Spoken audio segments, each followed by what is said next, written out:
اللهم أنت ربي لا إله إلا أنت خلقتني وأنا عبدك وأنا على عهدك ووعدك ما استطعت أعوذ بك من شر ما صنعت أبوء لك بنعمتك علي وأبوء بذنبي فاغفر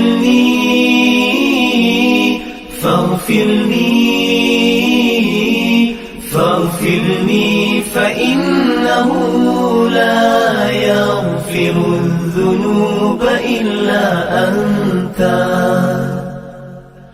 Ya Allah, Engkau Tuhanku, tiada Tuhan selain Engkau. Engkau ciptakan aku dan aku hamba-Mu, dan aku berada dalam janji-Mu menurut kemampuanku. Aku berlindung denganmu daripada kejahatan yang kulakukan. Aku sedari nikmat-Mu kepadaku, dan ku sedari akan dosa-dosaku.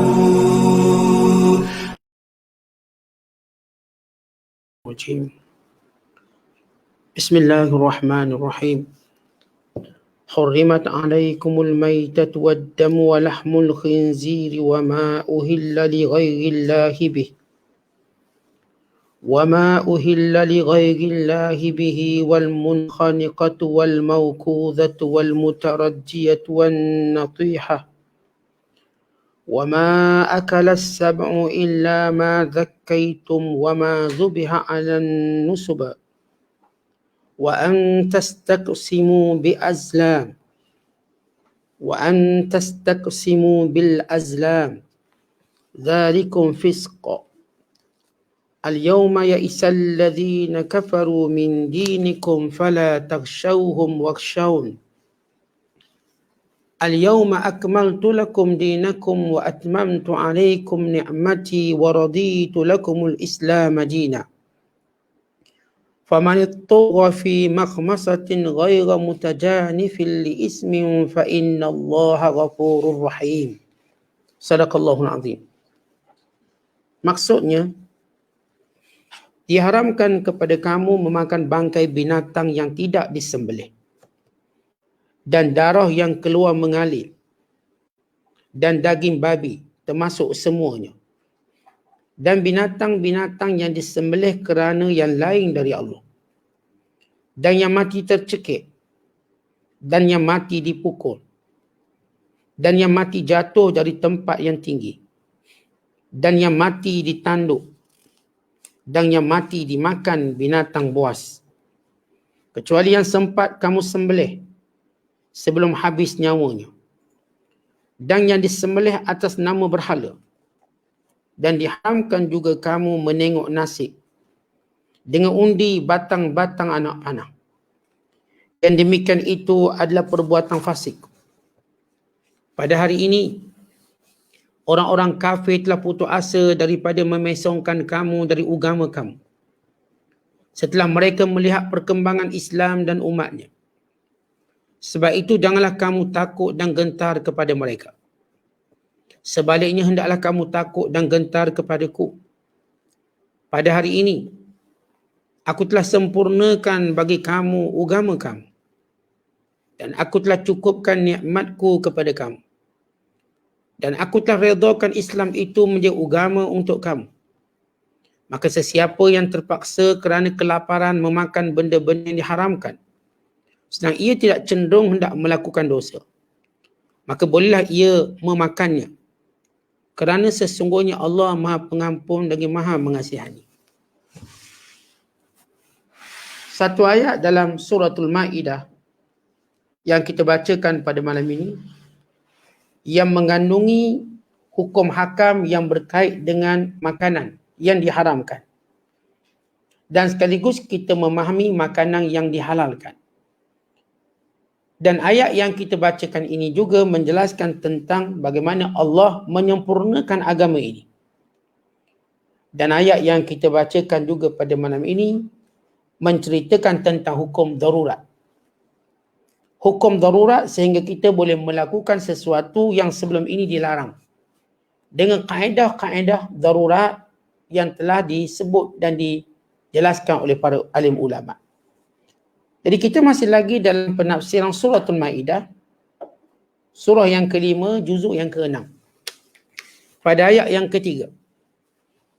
Di antara sebab turun ayat ini diriwayatkan oleh Ibnu Mandah dalam kitab Sahabah daripada Abdullah bin Jabalah bin Hibban bin Hajar an abihi an jaddihi. Hibban qala kunna ma'a Rasulillah sallallahu alaihi wasallam wa ana uqidu tahta qidrin fiha lahmu maitatin fa anzal tahrim al maitah fa akfa'tu al qidra. Kata Hibban, aku bersama dengan Nabi sallallahu alaihi wasallam. Yang ketika itu aku sedang menyalakan dapurku, yang sedang menghidupkan dapurku, yang di dalamnya ada bangkai untuk aku masak. Maka turun ayat pengharaman bangkai, maka aku cepat-cepat menuangkannya. Ini di antara sebab turun ayat ini. Iaitu ada seorang sahabat, dia dah masak bangkai. Ketika mana dia masak bangkai dan ketika itu dia bersama dengan Nabi SAW. Maka turun ayat ini, hurimat alaikumul maitah, diharamkan ke atas kamu wahai orang beriman akan segala bangkai. Perkataan maitah merujuk segala bangkai-bangkai. Tak kiralah sama ada bangkai tadi ialah binatang-binatang yang boleh dimakan, apatah lagi binatang-binatang yang tak boleh dimakan. Namanya bangkai, maka ianya diharamkan. Kalau kita perhatikan ayat-ayat yang kita bacakan ini, yakni ayat ketiga yang kita bacakan ini, Allah Ta'ala menyebut 10 jenis pengharaman. Yakni 10 jenis makanan ataupun binatang sembelihan atau binatang yang dilarang kita makan. Kalau sebelum ini Allah Ta'ala menjelaskan tentang halalnya kita makan bahimatul an'am. Melainkan kita tidak boleh, kita dihalalkan memakan makanan-makanan ataupun binatang-binatang yang dikenali sebagai bahimatul an'am. Melainkan apa yang dikecualikan daripada bahimatul an'am. Dalam keadaan bukan kita berada dalam ihram. Maka pada ayat ini Allah Ta'ala menceritakan apakah yang diharamkan. Kita halal makan semua binatang yang dinamakan bahimatul an'am, binatang ternakan. Ya, seolah-olah kita faham binatang ternakan ni, dia mati ke dia hidup, kita boleh makan. Maka Allah Ta'ala kata, melainkan yang akan dijelaskan hukumnya. Artinya, kadangkala binatang yang dinamakan sebagai bahimatul an'am, binatang ternakan yang berkaki 4 ke atau sebagainya, diharamkan kerana sebab. Pada ayat pertama seolah-olah menyebut tentang halal kita makan daging ataupun binatang ternakan. Lalu kita melihat ataupun kita faham secara mutlak sama ada di dalam keadaan bangkai atau tidak, dia adalah binatang ternakan. Tetapi pada ayat ini Allah menjelaskan sebagaimana Allah sebut sebelum ini, melainkan yang dikecualikan. Apa yang dikecualikan daripada binatang-binatang ternakan itu? Atau binatang-binatang yang maklum, yang biasa kita makan, kita sembelih, yang kita akan menyembelihnya secara syar'i. Maka di antara yang dikecualikan itu, yang pertama ialah al-maitah, yakni bangkai. Maka bila kita sebut perkataan bangkai, itu binatang-binatang yang mati dengan apa sahaja cara sekalipun. Tetapi dalam definisinya ialah binatang yang mati tanpa sembelihan syarak. Mana-mana binatang yang mati tanpa sembelihan syarak atau tanpa memenuhi syarat sembelihan syarak, maka dia dihukum sebagai bangkai. Kalau binatang itu disembelih sekalipun tapi tak ikut syarat yang dikemukakan oleh syarak, tetap namanya bangkai. atau binatang yang memang tidak dibenarkan makan sekalipun disembelih, maka dinamakan sebagai bangkai. Kerana itu disebut sebagai syarat sembelihan syar'i. Sembelihan syar'i. Ada tak sembilan tak syar'i? Ya, ada sembilan tak syar'i. Sama ada sembilan tak syar'i itu tak ikut syarat-syaratnya atau menyembelih binatang yang memang diharamkan. Umpama seorang sembelih babi. Walaupun dia kata putus urat halqum, urat marih, wadi jain, maka tetap haram. Sebab ia binatang yang asal hukum diharamkan. Maka sebab itu bila kita sebut penyembelihan syar'i, penyembelihan mengikut hukum syarak dan binatang yang dihalalkan. Maka secara ittifaq ulama, haram kita memakan bangkai. Dan demikian juga tulang-tulang daripada bangkainya. Jadi bangkai itu tulang dia atau bulu-bulunya. Melainkan kita katakan bulu-bulu yang memang ditanggalkan sebelum kematian tersebut. Tapi kalau dia dah mati, maka bulu yang melekat padanya juga turut menjadi bangkai. Melainkan bangkai itu cuma dua dikecualikan, iaitu bangkai ikan dan bangkai belalang. Berdasarkan hadis Nabi SAW, uhillat lana maitatan wa daman, fal maitatan as-samak wal jarad, wad daman al-kabidu wa tihal. Rawahul Malik. Maksudnya, dihalalkan kepada kita dua jenis darah, dua jenis bangkai dan dua jenis darah. Adapun bangkai yang pertama yang dihalalkan ialah ikan. Jadi ikan ni tadi kalau dia mati, kalau kita jumpa dah mati, dia tetap halal. Kalau kita dapat hidup, kita sembelih misalnya, walaupun ikan orang tak sembelih. Allahumma illam, melainkan setengah ulama berpandangan kalau ikan tu besar, maka dia sembelih. Kalau ikan tu besar sangat. Ikan kecil-kecil, ikan sederhana, maka just angkat, ia akan dimati. Namun mematikannya lebih baik berbanding seorang masak dia nak kena hidup-hidup. Apa hukum masak dia nak kena hidup-hidup? Setengah dimasak sotong hidup-hidup, ikan hidup-hidup, hukumnya makruh. Kenapa tak sebut haram? Kerana asasnya itu binatang yang boleh dimakan. Cuma cara dia tu salah. Dia tetap nak makan, cuma cara dia ikan keli hidup-hidup dia pun goreng. Senang, dia kata tak payah pakai senduk. Keli tu guna ekor dia, gaul sekali semua. Keli bergerak dalam uyuk tu, dia gaul sekali, repah ratus. Dia pun biarkan dimasak cara hidup. Hukumnya makruh. Makruh kenapa? Pertama sebab ikan tu memang untuk dimakan, cuma cara dia salah. Adapun kalau sekiranya benda tadi yang kita katakan diharamkan makan lalu dimasak, maka hukumnya haram. Sebab pertama, hukumnya haram makan. Yang kedua, binatang itu diseksa begitu. Dan apa hukum seorang memakan daging mentah? Kalau kita kata orang Jepun makan sushi, boleh tak makan daging mentah? Ikan tadi kita tak masak. Sebagai besar ulama menyatakan memakan makanan yang tidak dimasak hukumnya makruh. Sama ada ikan ataupun daging. Tetapi setengahnya melihat kepada uruf. Kalau uruf tadi tak ada masalah apa-apa. Masyarakat macam menerima makan benda-benda mentah. Umpama masyarakat Jepun. Umpama kalau kita lihat setengah dia orang masak daging, dia orang tak masak overcooked ataupun well done. Dia masak macam mentah. Sikit-sikit je. Maka apakah boleh? Ikut uruf. Sebagian ulama mengatakan boleh, tak ada masalah. Namun makan setelah masak lebih baik. Lebih bermanfaat sebenarnya. Bukan mengikut pakar-pakar kesihatan. Ikan, daging yang dimasak dengan cara yang baik lebih memberikan kesihatan, lebih memberi zat dia berbanding makan cara mentah. Yang kini tak digalakkan. Jadi saya menyebut tidak ada ulama yang kata haram makan mentah. Dan pendapat yang masyhur. Sebahagiannya mengatakan cuma makruh. Jadi kalau orang makan sushi macam mana Ustaz? Dagingnya mentah, udangnya mentah.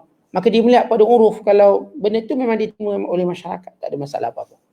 Kerana kadang-kadang pandangan masyarakat menampak jijik. Itu menjadikan sebab Islam suruh kita jaga maruah.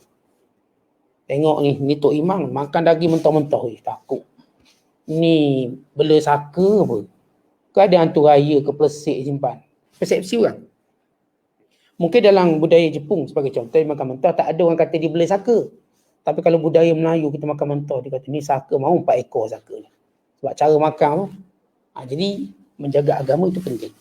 Kemudian kita kembali kepada yang bangkai yang juga dibenarkan, iaitu jarak, belalang. Walaupun kita tak kira belalang jenis apa, belalang kunyit, belalang pelesik, nama belalang. Apak belalang je jangan makan. Apak belalang jangan makan. Yang belalang-belalang boleh makan. Adapun daman, dua darah iaitu kabid wa tihal. Kabid, pedal dan juga kita katakan hati ayam atau pedal ayam boleh makan. Apakah hukum memakan barang-barang dalaman ini? Hukumnya adalah harus. Walaupun sebahagian menyatakan ia kurang elok. Sebab ia organ dalaman yang kurang zat atau sebagainya. Tapi pendapat itu lebih kepada uruf, kebiasaan orang. Tapi kalau orang jenis suka makan makanan dalam, dia suka makan makanan dalam. Dia suka makan hati, makan pedang, goreng kunyit, dia suka buat tom yum ke, dia suka masak lemak ke, terpulang. Maka tidak diharamkan sebab bila mana disebut halal benda tu oleh Nabi SAW, maka tak patut disebut sebab halal tu jadi makruh. Maka halal-halal lah. Makan. Kemudian Allah Ta'ala menyebut yang kedua yang diharamkan. Tadi kita huraikan tentang bangkai. Wadam dan darah. Yang dimaksudkan darah yang diharamkan ialah damul masfuh, darah yang mengalir. Adapun darah yang kekal pada daging tadi, ataupun memang organ tadi dibentuk oleh darah seperti kita katakan hati, memang daripada darah yang beku, hati dan pedal memang daripada darah. Jantung dia sekali memang daripada darah, itu tak ada masalah, kita dah sebut. Tetapi kalau sekiranya daging tadi tuan-tuan ada darah, tengok darah tu kat mana. Kalau darah tu masih di luar ya dibasuh, tapi kalau darah kat dalam, kadang-kadang kita goreng perah ayam. Goreng perah ayam kita dah basuh, goreng, jumpa ada darah kat dalam. Maka ini tak disebut daman masfuah, dia tidak najis. Aisyah meriwayatkan, kami masak daging. Pak bersih bila masak, naik kekuningan kerana darah yang masih ada kat dalam tadi, sehingga naik penggelegak. Maka kami makan, tak ada masalah. Kadang-kadang tuan-tuan daging dah bersih, bila tuan-tuan potong dia, tuan-tuan masak, bila potong macam merah berdarah, itu tak disebut daman masfuha. Itu darah yang dibenarkan. Kadang-kadang orat-orat dalam tu ada darah lagi. Maka itu tak ada masalah. Yang salah ialah darah yang mengalir. Darah mengalir macam mana? Bila kita sembelih binatang, maka darah yang mengalir itu najis. Itu tak boleh makan. Dan dia melekat pada mana-mana daging, maka dia bersihkan. Ada pun darah yang memang ada dalam daging. Dia memang mana daging. Kadang-kadang khususnya bila kita masak, baru dia keluar. Tak masak, tak keluar. Maka nampak merah sikit. Contoh bakar nampak dia juicy, maka dia ada keluar darah sikit. Maka itu tidak. Itu bukan daman masfuha. Kemudian, sebab pengharaman darah yang mengalir ini kerana padanya ada jarasim dan as-sumum ataupun as-samum. Ada bakteria, ada racun-racun, ada benda yang kotor. Dan suka dihadamkan. Darah ni tuan-tuan, bila makan darah, maka dia akan jadi satu benda yang suka dihadam. Darah bukan benda yang boleh dihadam.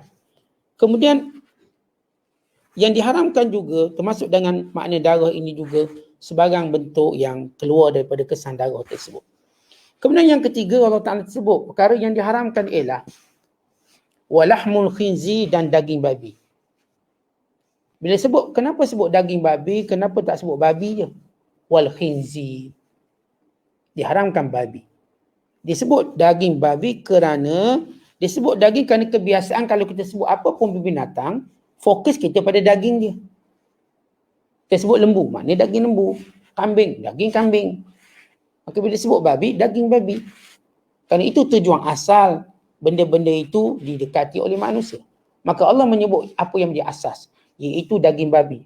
Apakah bermaksud kulit babi halal? Kulit babi juga haram. Bulu babi juga haram. Habis Allah sebut cuma daging. Kerana biasanya manusia makan daging. Orang tak makan kulit, makan kuku tu. Itu yang biasa. Walaupun ada budaya-budaya yang suka makan kulit. Ada. Kulit lembu pun dia makan, dia buat masak lemak. Ada, tak ada masalah. Tetapi kebiasaannya kepada daging. Maka bila Allah menyebut daging babi, makna seluruh anggota babi itu maka haram. Tidak dibenarkan dimakan atau diambil manfaat. Diambil manfaat daripada lemak babi, daripada bulu babi, daripada apa sahaja, sama ada dijadikan sebagai gam kapal, lemak babi ni buat gam kapal, ataupun dijadikan sebagai cahaya pelik, dijadikan sebagai bahan api. Lemak babi ni tuan-tuan dijadi macam minyak zaitun, boleh menghidupkan sumbu ataupun pelita, juga diharamkan, tak dibenarkan. Ataupun lemak babi tadi dijadikan minyak. Tak tahu orang-orang di sebelah Azerbaijan, Mereka tak bergantung sangat kepada minyak sawit ke minyak, tak ada. Cara macam mana mereka masak? Mereka bila sembelih daging, mereka potong daging, mereka ambil bahagian lemak lalu mereka jadikan minyak. Letak dalam kuali, maka keluar minyak. Minyak tu mereka goreng. Rupanya penghasilan minyak tak susah pun, dia ambil lemak je. Dia ambil bahagian lemak binatang, kemudian dia pun goreng macam kita ambil keju, ambil pelantar. Dia letak, kemudian berminyak, mereka asingkan dan mereka mula masak. Jadi kalau ada orang guna lemak babi sebagai minyak, dia tak makan dia sebagai minyak, maka diharamkan. Maka sebut je babi, maka semua perkara-perkara tersebut diharamkan. Kemudian Allah Ta'ala sebut sampai menyebut babi yang keempat yang diharamkan. Wama uhilla li ghairillahi bihi. Apa yang dibaca yang disebut selain nama Allah. Perkataan uhilla maknanya dikuatkan dengan berkata dengan nama Masih sebagai contoh. Dia tak sebut dengan nama Allah. Dengan nama jin sebagai contoh. Tidak sebut dengan nama Allah, maka ia adalah sembelihan yang diharamkan. Atau dia menyebut nama Allah bersama dengan nama lain. Contoh, dengan nama Allah dan nama orang tu. Atau nama orang ni digabungkan. Maka juga diharamkan. Dia mesti menyebut dengan nama Allah aku sembelih atau Bismillahirrahmanirrahim. Apakah membaca Bismillah ketika mana menyembelih itu wajib? Tidak wajib. Ia bergantung pada niat. Kalau niat kita sembelih ni kerana Allah, masuk kerana Allah, apa yang Allah halalkan. Untuk makan, untuk kita agihkan fakir miskin, itu yang dimaksudkan. Tapi kalau disembelih bukan kerana Allah, kerana membesarkan lain pada Allah satu, atau bertujuan bagi makan jin, bertujuan bagi penyembahan berhala atau sebagainya. Maka ini disebut wama uhilla bihi li ghairillah. Apa yang dibaca disebut diangkat suara selain daripada nama Allah. Kemudian Allah Ta'ala menyebut yang kelima yang diharamkan. Al-munkhaniqatu. Apa maksud munkhaniqatu? Binatang yang mati kerana tercekik. Cekik leher dia, terjerat pada pukat, terjerat pada tali, lalu dia pun mati. Dan dia tidak sempat disembelih secara syar'i. Dan matinya bukan dalam keadaan mati darurat, maka ia diharamkan. Macam mana binatang yang mati tercekik dengan keadaan darurat atau sebagainya? Kita sebut binatang tak mati tercekik. Tak, bukan kerana tali, bukan kerana kita tahan nek, kita tahan jaring, dia pun masuk dalam jaring, dia pun tercekik lalu mati. Umpama orang tahan ayam hutan, dia pakai jaring. Ayam hutan kan terbang melekat. Bila melekat, dia pun tersepit leher atau sebagainya, maka dia mati. Maka haram. Ini munkhaniqatu. Baik, kenapa? Bukankah dia dah masuk dalam makna bangkai? Al-maitatu. Maka kenapa tak masukkan dia terus ke dalam makna bangkai?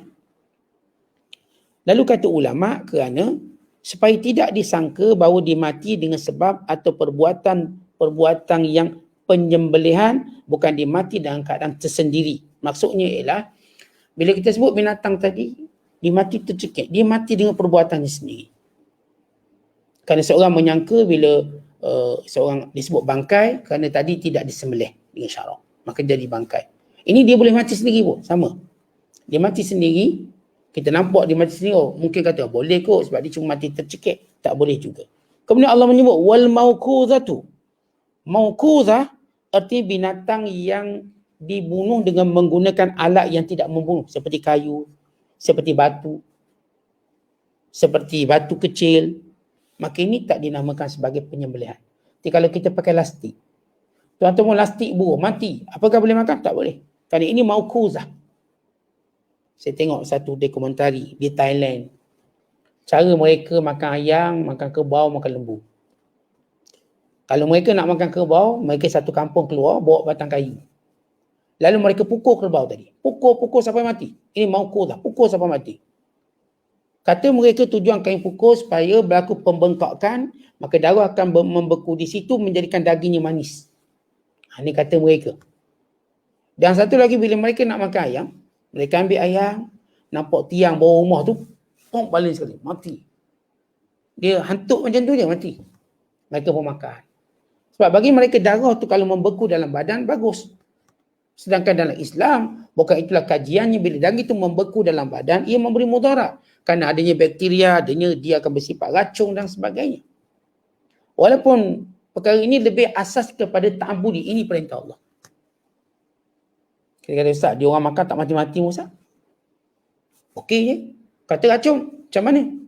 Maka pertama, semua hukum Allah, sebelum kita bercakap tentang sebab, Asalnya ialah ta'abudi, iaitu mentaati perintah Allah. Pasti ada keburukan-keburukannya. Pertama, ia bentuk penyiksaan pada binatang. Yang kedua, mungkin menyebabkan sikap kita berubah. Sebab apa yang kita makan membentuk sifat kita. Jadi keras, tak ada ihsan, tak ada belas kasihan. Jadi hilang sifat-sifat kemanusiaan. Yang kita sebut ni racun dan sebagainya, ini sebahagian daripada sebab. Tapi sebab-sebab utama hanya Allah yang Maha mengetahui. Kemudian Allah Ta'ala menyebut, selain daripada binatang-binatang yang dipukul dengan menggunakan batu, kayu dan sebagainya, dan sekaligus yang lastik binatang, hukumnya tak boleh. Melainkan kalau sekiranya dia lastik, burung tu jatuh, masih menggelupur, masih ada nyawa, lalu dia sembelih, maka boleh. Katakan dia tak ada alat pemburuan, dia cuma ada lastik. Ni burung punai ni. Dia pun lastik burung punai, dia pun tembok betul-betul kena kat kepala biar pening-pening je. Pening, maka dia cepat-cepat ambil pisau, dia pun sembelih, maka halal. Kerana matinya kerana sembelih. Yang ketujuh, al-mutaraddiyah tu. Apa maksud mutaraddiyah? Binatang yang jatuh daripada tempat tinggi. Umpamanya tuan-tuan, kita sembelih. Tuan-tuan sembelih lembu. Bila sembelih lembu tu berjalan. Jalan-jalan, tuan kita sembelih tempat tinggi. Lalu dia pun jatuh bawah dan dia mati. Kita tak tahu dia mati sembelih ke atau mati jatuh. Maka hukumnya haram kan dia anggap mati jatuh. Ada syubhah. Atau kita sembelih dia pun jalan-jalan jatuh dan telaga. Mati. Mungkin dia mati kerana jatuh bukan kerana sembelih. Atau kita misalnya sembelih burung merpati. Kan kalau kita sembelih burung merpati dia pun tu terbang atas bumbung.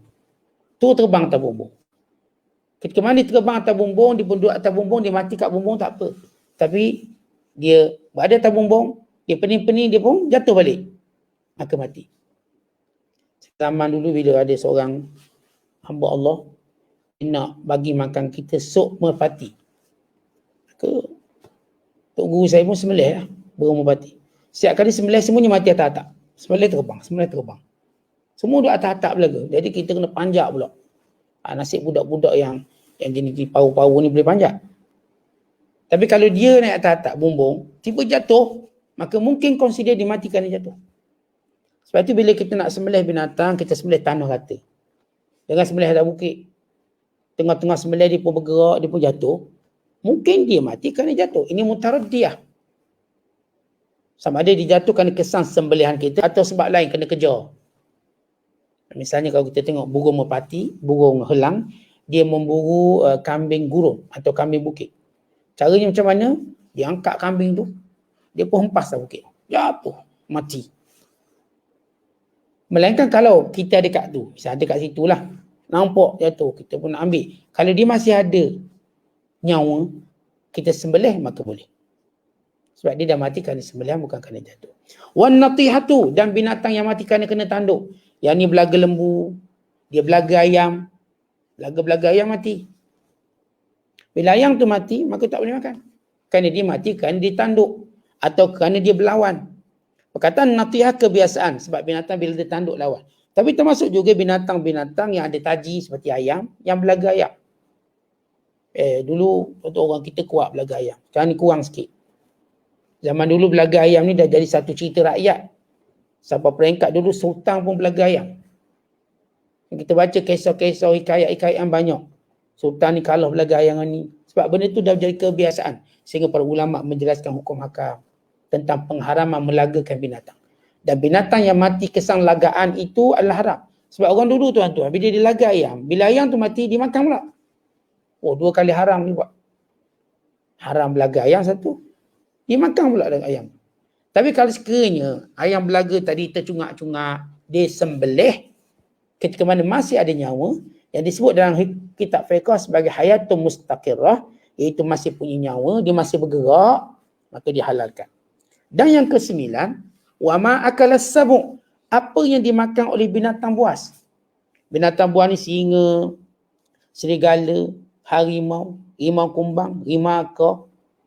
Ni semua binatang-binatang bentuk singa-singa dan harimau. Dan seumpamanya, bila dia mati disebabkan makan, kerana dia cedera binatang tu, kerana kecederaan daripada kesang terkaman binatang, atau kerana telah digigit, sebagai anggotanya hilang atau sebagainya, maka dia mati, maka diharamkan sama sekali.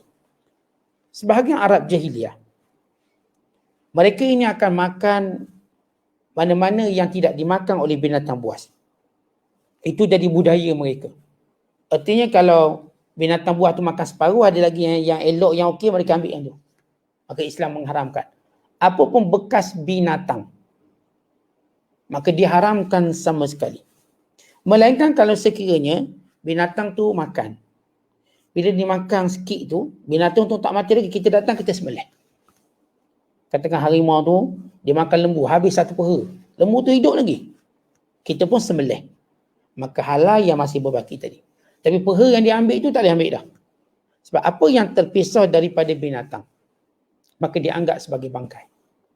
Apa yang terpisah daripada binatang sebelum sembelihannya, sebelum kematian syaraknya, maka dianggap sebagai bangkai. Melainkan ikan dan melainkan belalang.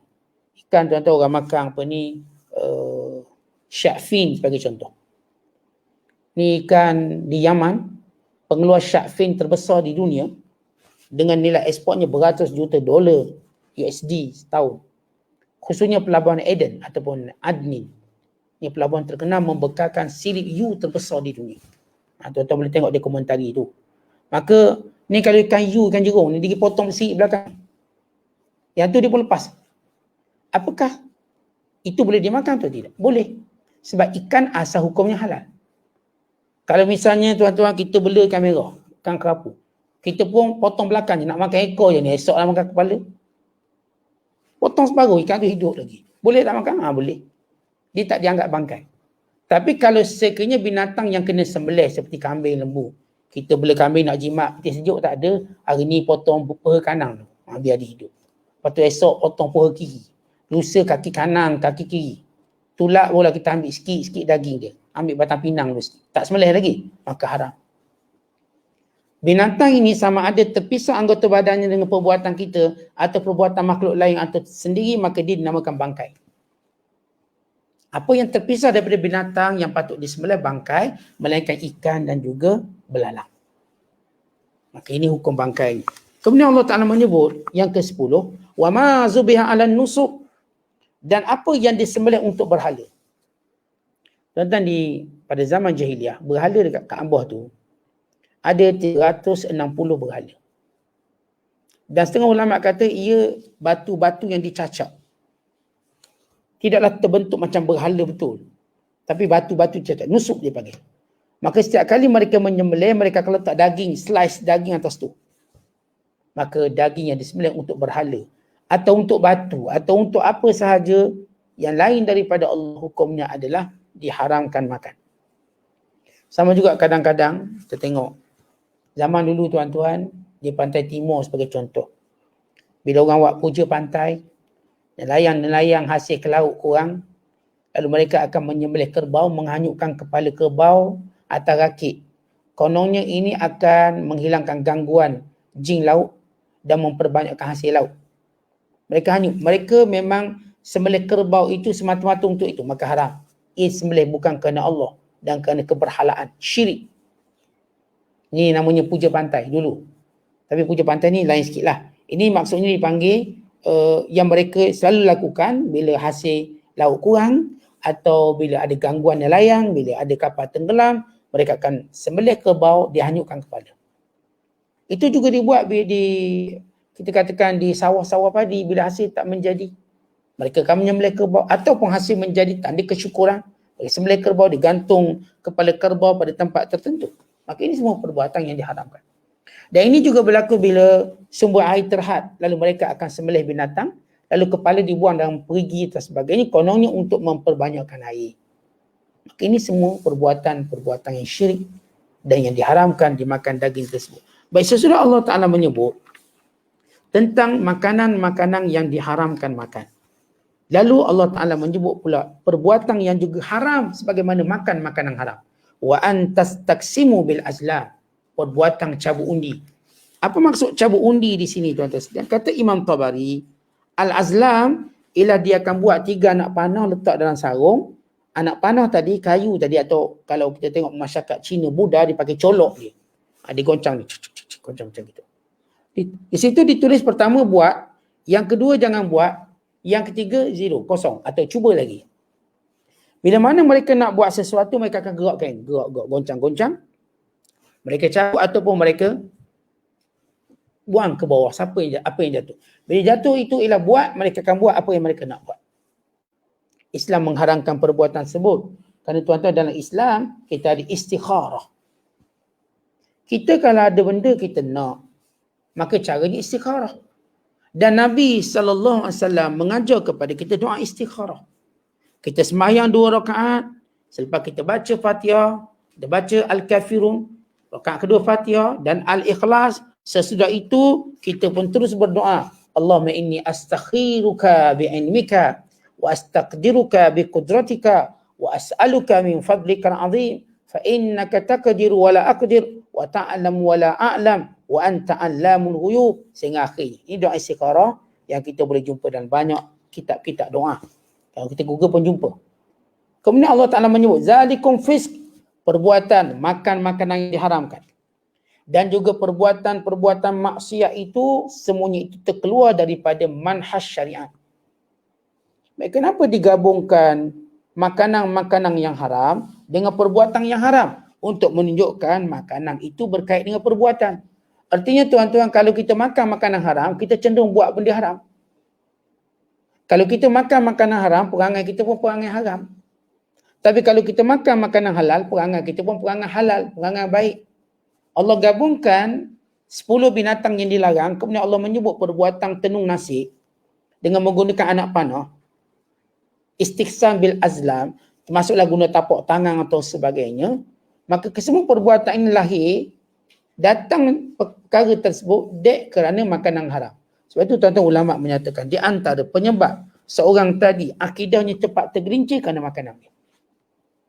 Tuan-tuan, kita kan doa, ya Allah, tetapkan hatiku dalam iman, tetapkan hatiku dalam taat. Macam mana nak sebut tetap hati dan iman dan taat kalau makanan kita tak jaga? Kita makan makanan haram. Sebab itu kita bimbang dalam keadaan masyarakat norma baru ini.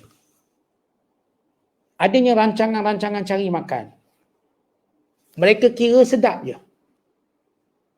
Lalu mereka kurang berhati-hati siapa owner kedai makan, siapa pemilik kedai makan, mereka tak berhati-hati yang tu. Mereka cuma berhati-hati pada 2 benda, sedap tak sedap dan harga dia. Berhati-hati pada harga, jangan sampai kena cekik. Tetapi dari sudut halal makanan tadi, mereka tidak ada kesungguhan. Terutamanya yang cenderung makan makanan yang dimasak oleh orang kafir. Walau kita tuan-tuan diajar makan makanan yang dimasak oleh orang Islam, yang disediakan oleh orang Islam, itu lebih bersih, itu lebih menjamin kepercayaan kita. Tapi ada orang tak peduli. Asalkan dia kata ni bukan babi, halal. Tuan-tuan, makanan haram ni bukan masalah babi je. Sebab tu tuan-tuan baca ayat tadi. Babi disebut salah satu daripada 10 yang haram. Yang lain-lain juga masalah. Cara penyucian je, bangkai-bangkai dan sebagainya. Yang saya dipahamkan ada beberapa tempat yang berlaku kepada bukan Islam yang tidak amanah dalam memasak ini tuan-tuan, mereka membeli ayam murah. Ayam murah macam mana? Dia kalau kita beli ayam ni, biasanya ayam ni orang beli ayam daging lah. Beli ayam daging. Ada yang mati. Bila mati tu, dia mula-mula mati tu, dia okey lagi. Panas lagi. Dia orang jual ayam tu. RM2 seekor, RM2 seekor. Maka ada kedai beli.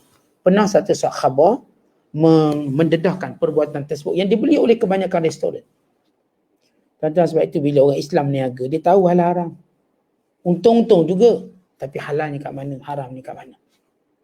Kan itu bila orang tak jaga makanan, maka agama juga akan tercalar. Sebab itu lepas Allah cerita makanan, ni supaya kita faham uslub Al-Quran.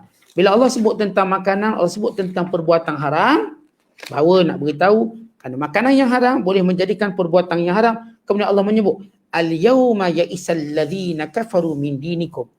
Hari ini orang kafir berputus asa dengan agama kamu. Kenapa? Bila kamu berjaya menjaga makan minum, agama kamu nampak hebat. Maka orang kafir kecewa. Tuan-tuan bayangkan orang kafir tunjuk kita makanan sedap, kita kata tak boleh, haram. Dia tak mampu menggoda kita yang lain. Tapi kalau kita pun makan, kita pula ajak dia makan kedai itu. Masalah. Allah sempurnakan. Sempurna agama ini dilihat di sudut mana. Kenapa Allah tak cerita bab semayang, kemudian sebut sempurna agama. Tapi Allah cerita bab makan. Kerana makan ni keperluan manusia setiap hari. Kalau manusia yang merupakan keperluan setiap hari mereka boleh jaga, demikian mereka akan jaga agama mereka. Sebab setiap hari tuan-tuan kita jaga agama kita. Makan minum kita. Halal haram dalam bab makan minum pada diri kita, pada anak-anak kita. Maka itu menandakan orang itu sempurna agama.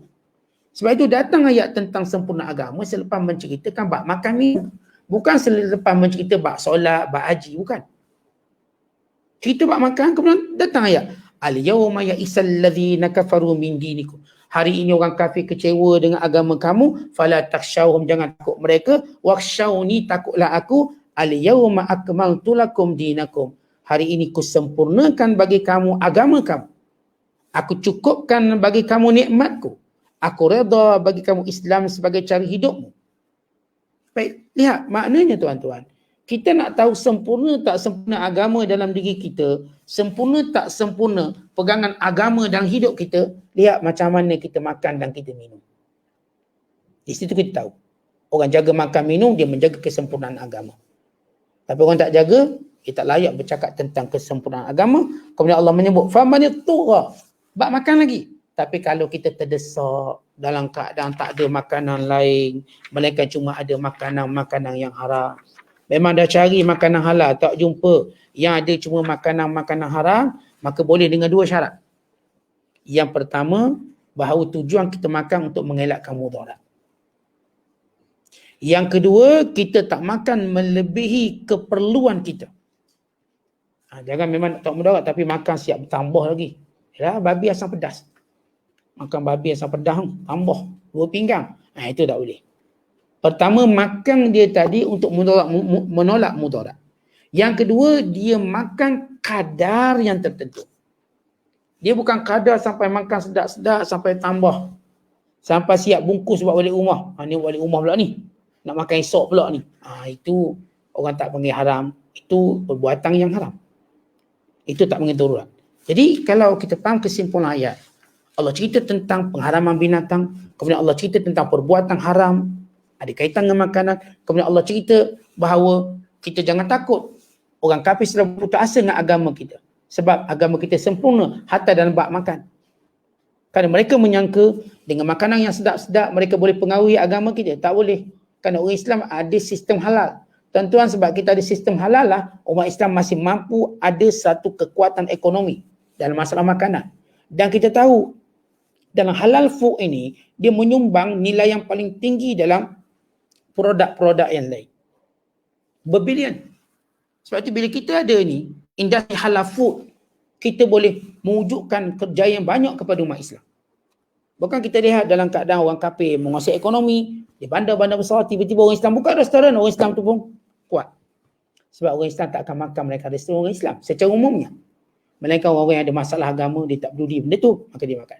Tapi selagi mana orang Islam berpegang pada agama, maka ia adalah survival umat Islam, ekonomi dalam bab makanan, halal. Dan kita tuan-tuan, kalau kita nak lawan kekufuran orang kafir, ekonomi dia, kita mulakan dengan ekonomi masalah makanan. Kalau kita nak lawan ekonomi orang kafir, dia ni ada shipping, ada bla bla. Kita nak lawan mula daripada mana? Daripada makanan. Mulakan daripada makanan, sebab bab makanan kita mudah beri faham pada orang Islam. Ini halal orang Islam buat. Ini orang Islam buat, maka orang pun cepat. Kita boleh bersaing mereka kerana halal kita. Sebab tu saya kata orang Islam boleh naik ekonomi, mulakan dengan halal food. Lepas tu dia akan menguasai semua bidang ekonomi yang lain. Dan yang penting kita ada dulu kekuatan ekonomi tersebut. Wallahu a'lam bissawab. Assalamualaikum warahmatullahi wabarakatuh.